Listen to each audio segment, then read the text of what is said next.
Vanakkam, Namaste and blessings to everyone. This is Dr. Bhairavi Balasubramaniam PhD, the Sky Priestess. Heaven knows how many times I've tried to do this video. It's very difficult because there's just so many different things that I can talk about.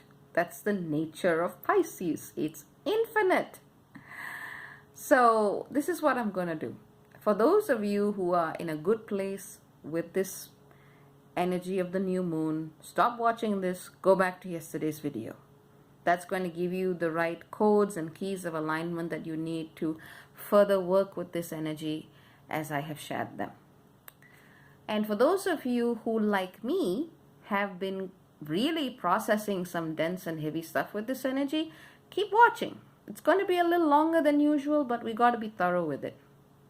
So maybe you want to get a piece of pen, or rather a piece of paper and a pen, and just write down what's coming, or listen to it a couple of times, because this is a big field to recognize. See, astrology is so much more than saying this planet is in this sign and that's what this means and this is what in this house. No, that's 101. All right. Astrology is literally a means of understanding the celestial energetic signatures that comes, through to all of us. It's not about this.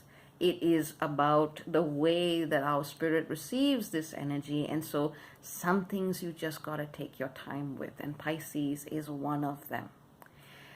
In previous times, Pisces used to be known as the dustbin of the zodiac because no one could figure out what the heck it was about.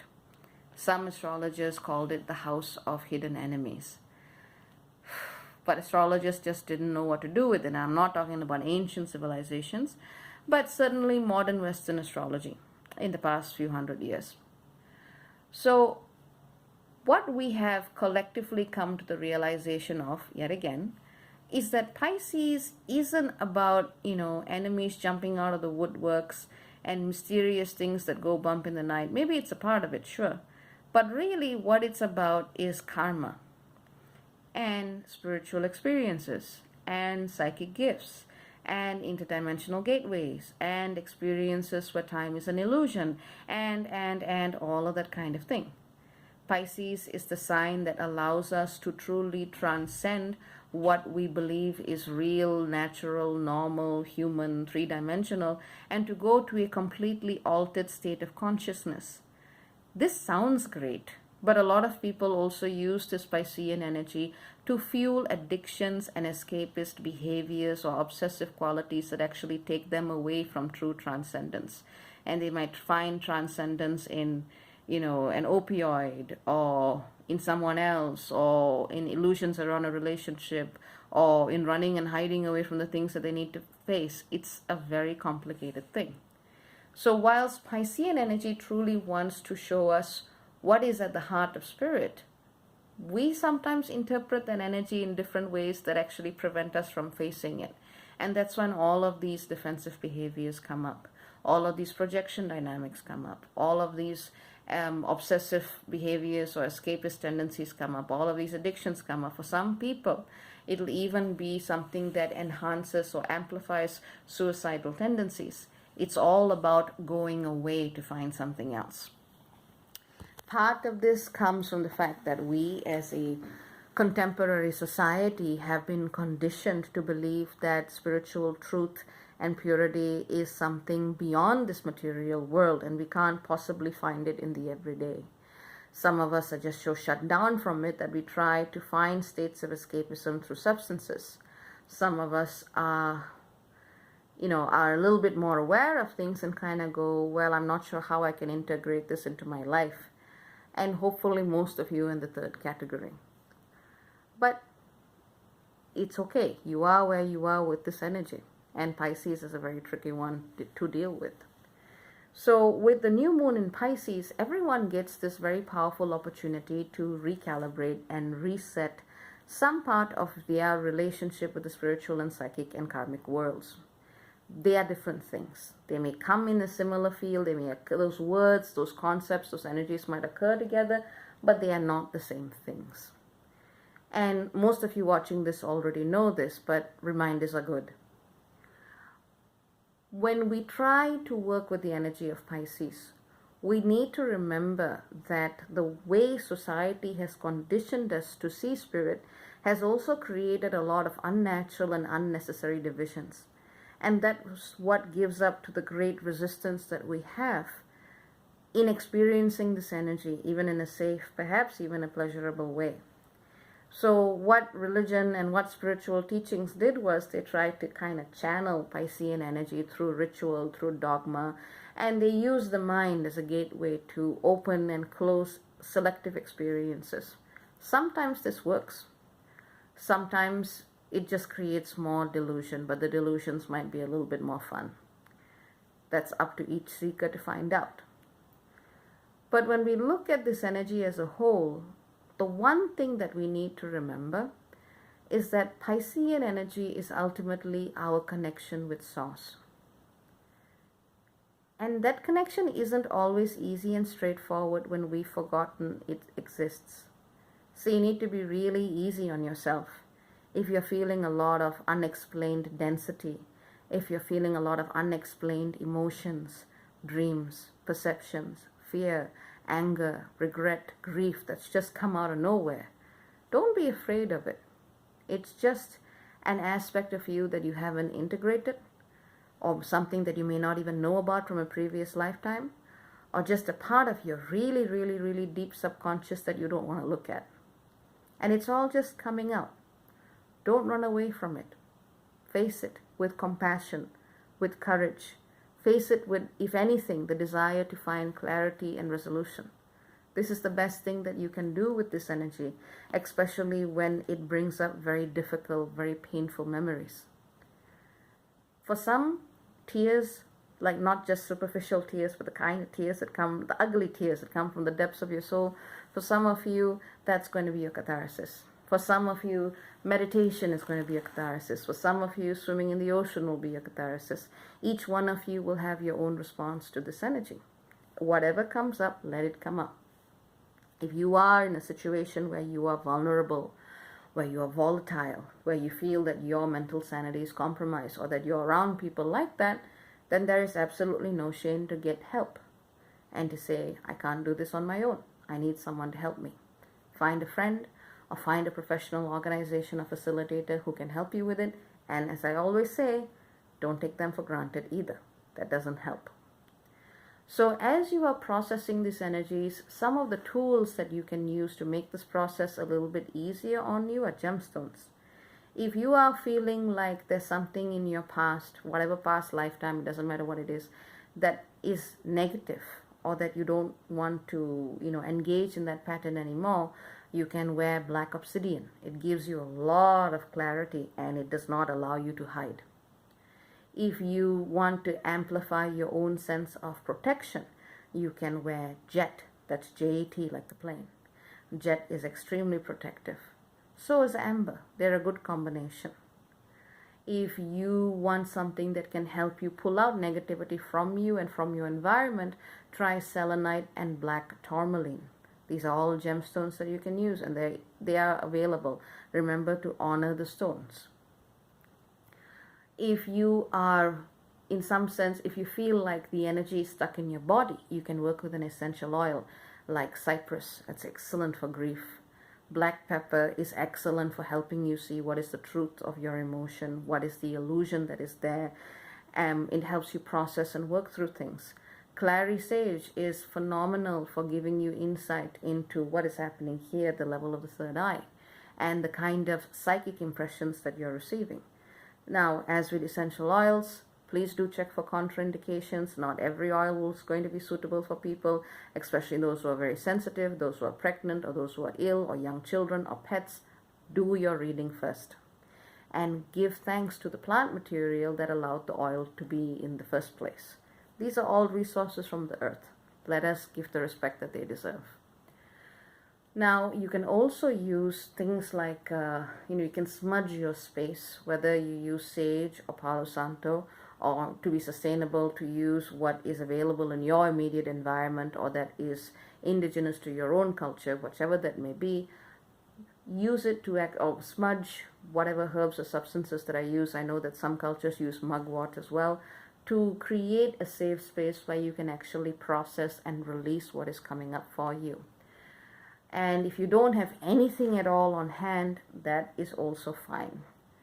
A simple soak of salt, whether it's just a foot soak or whether it's a soak in a bathtub, can really go a long way in just helping you clean, clear, and cleanse.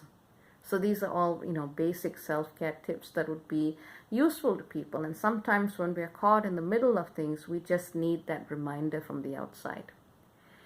Now, in terms of, your physical body, try and make sure that you are hydrated. Drinking water that has been charged with elite noble shungite, specifically elite noble shungite, that's SHUNGITE, will really be helpful. Making sure that you get the right nutrition, you get the right sleep, is also going to be very useful for you. If you can do a couple of gentle stretches, that's also very good. In terms of physical symptoms, Neptune controls many systems of the body. It's not just one thing, but it is specifically connected with the pituitary gland and the lymph nodes.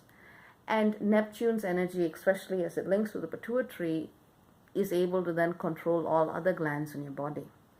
So if you've got things that can help you do a detox of your endocrine system or whatever that's overburdening you, that's also a good thing to do at the physical level. Try to avoid coffee, tobacco, alcohol, other stimulants, unless that is part of your spiritual practice and if you want to follow that. But again, everything in moderation. I would also say, given the energy of Neptune and just how much influence it has over here on the third eye, it is absolutely important for all of us to be looking at the energy coming in and being willing to see it for what it is. A lot of my friends, a lot of facilitators that I see right now are really, really wanting to have an experience with the universe, but that desire to want to feel something, that desire to want to attract something or amplify a psychic gift or direct the movement of spirit in some ways, is also bringing up other complications. This is not a time for us to be trying to put our will on the universe. This is a time for us to actually be emptying the cup so that we can actually receive what the universe wants to tell us, but still with our discernment working. For people who have issues with discernment or who need a little bit of help getting started, there are many ways of doing it. Just working with a piece of amethyst can go a long way for those of you who are in the beginning stages of this journey. Just remember that feeling is not enough. You have to also be willing to see where that feeling is coming from and if it is in alignment with your path. Now, a lot of facilitators are also feeling the need to commit themselves to certain parts of service right now. And even if you're not a facilitator, you might see this commitment in terms of a vow, an oath, a relationship, or anything of the sort. And this is something that I would actually advise against for the present moment. Astrologically speaking, we see Mercury retrograde just beginning at 29 degrees Pisces. It is very important not to romanticize old karmic vows and contracts of service by putting them in shiny new bottles. We are no longer here to be fed off in the name of service. We are no longer here to be used as batteries for someone else's greater good, because that is no longer the way the universe needs to operate. So if you are feeling, whether through your own psychic understanding or connections from previous lives, if you are feeling the need to jump into something that's actually going to harm you, think again. If you are being pushed onto a particular path where you're being asked to sacrifice your sovereignty and your ability to discern, think again. It is really not worth it. The best thing that we can do is to stay open and receptive, humble and teachable, and to allow energy to come to us from the purest sources of the universe. And you might ask, how do you do that? You say it. Speech, spelling is magic. Say it out loud. Speak to your guides and say, I only want that which is in alignment with my highest and deepest good, that which honors my sovereignty and my innermost heart's essence. I do not want anything that is going to distract me or put me on a path that is no longer in alignment with me, even if it may have been in the past. I give myself permission to release and dissolve my participation in karmic contracts that no longer serve me. Honestly, this is enough. If you can actually say this out loud with full, I'm not going to say intention, but with full presence, that in itself creates a catalyst for you to begin shifting your karma. Now, it sounds simple, and honestly, once you actually believe this and have this experience, you will actually see how easy it is to do. And it is safe for me to share this information now because we have crossed certain thresholds in our evolutionary journey together. But having said all of this, let's also note that the new moon is conjunct, like I said, Neptune. It's also conjunct Vesta, the priestess or facilitator. And this is a journey that I have been on, so I'm speaking from experience, not from theory. I never speak from theory. When we have Vesta in the mix, and I have written an article on this on my website as well, on the cycles of Vesta, we see a very intense point of devotion or focus to the exclusion of everything else. That's one part of Vesta. Or Vesta, the facilitator, might sacrifice the one thing she's really looking for in her life and then focus on everything else but that one thing. Or Vesta might decide that she needs to define herself obsessively through, again, the absence or presence of this one thing and not actually allow herself to be anything else. That is part of old priestess karma, and god damn it, it is time to break it. Priestesses or people who identify with the priestess contracts are often people who do not allow themselves to be seen as anything but a vessel of divine spirit. That is the old way. We do not need to do that anymore. We can actually allow ourselves to have a multifaceted, whole, full life without grinding ourselves into a single point of focus. So again, if someone or something is pushing you into a particular belief that is confining, don't do it. Simply put, don't do it. You're going to be kicking yourself later. This is no longer the time or the paradigm or the universal evolutionary moment where that is needed in any way, shape, or form. Now, another thing that I want to say is that this new moon is also squared Asbolus at 16 degrees Gemini. Asbolus is the revealer of great truths. If you are willing to see what is truly there, if you are willing to challenge your conditioning and your perceptions of what is spiritual, what is sacred, what is service, what is pure, you're going to open your eyes to a completely different way of understanding the universe. But that willingness to surrender old conditioning and old scripts must be there. This is not something that can be forced. The universe is teaching us, and we are all in need of the humility of the student. So allow it to do its job. We also see this new moon sextiling Mars in Taurus and Saturn in Capricorn. So people who have placements near 15 to 18 degrees Leo and 15 to 18 degrees Libra are going to be experiencing this as extraordinarily powerful yods or fingers of fate. And I'm just checking that numbers again. Oh, excuse me, 13 to 18 degrees Leo or 13 to 18 degrees Libra. A yod or a finger of fate accelerates your karmic experience in ways that you're only going to experience it to find out. It brings you to a set of crossroads to ask you whether you want to continue in this cycle or whether you want to move out of it. And so those are very important degrees and points for those who have significant bodies between 13 to 18 Leo, 13 to 18 Libra. Make a note of this. Now, bringing this energy to a close, or rather bringing this video to a close, at the end of the day, let us remember that our human understanding of spirit, or what we think we know about spirit, is yay tiny. Spirit cannot be defined. We cannot hold on to an old idea of spirit that we had 20,000-30,000 years ago and say this is what needs to come back. That doesn't make sense. The universe is evolving and expanding just as we are.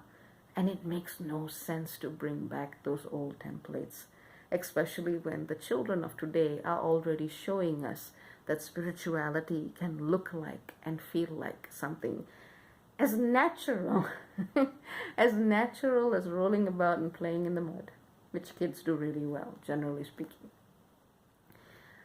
But yeah, that's what I got to say. Take which aspects of this message resonate with you, and I hope it brings you greater clarity and some navigational tips, well, both tips and trips for this alignment. Take care. Many blessings to all of you. And yeah, be well. Bye.